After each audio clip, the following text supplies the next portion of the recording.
So I had to fire my finance guy because I'd asked him to do one simple thing. I said, my son has been mowing yards since he was 8, 9 years old, and he's got $7,500 he needs to invest. So I need you to take care of him. But I told my buddy, I said, listen, I need to make sure he understands finance, because that's something they're not teaching them in our schools today that we need to teach them. And you're my finance guy, so I need you to teach him. A couple, 2 or 3 weeks rocks on. He still hadn't reached out to my son. So I call his phone and I say, hey, something was different. His secretary answered, and she said, well, he handed it over to me and told me just to take care of it, and we'll throw it in this, and we'll invest in that, and blah, blah, blah, right? I didn't just want to make my son some money. It wasn't about money for me. It was about educating my son. So that irritated me.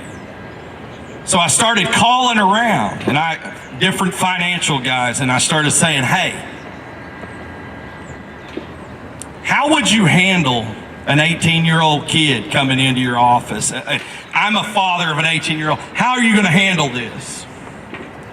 And immediately, the first 4 start telling me about how much money they're going to make him. Guess what 4 didn't get in my business? It was actually the 5th one I called. And he said, Mr. Brooks, he said, I want you to understand something. He said, for me, it's not about making money. He said, it's not like them people up there in Washington and in Oklahoma City where everything revolves around money. That's when I sat down. I said, you're speaking my language. Tell me more. And he says, Robert, he says, what I'm going to do, he says, I'm going to sit your son down, and I've got a speech, and it's about 2 hours, and I'd like to educate your son.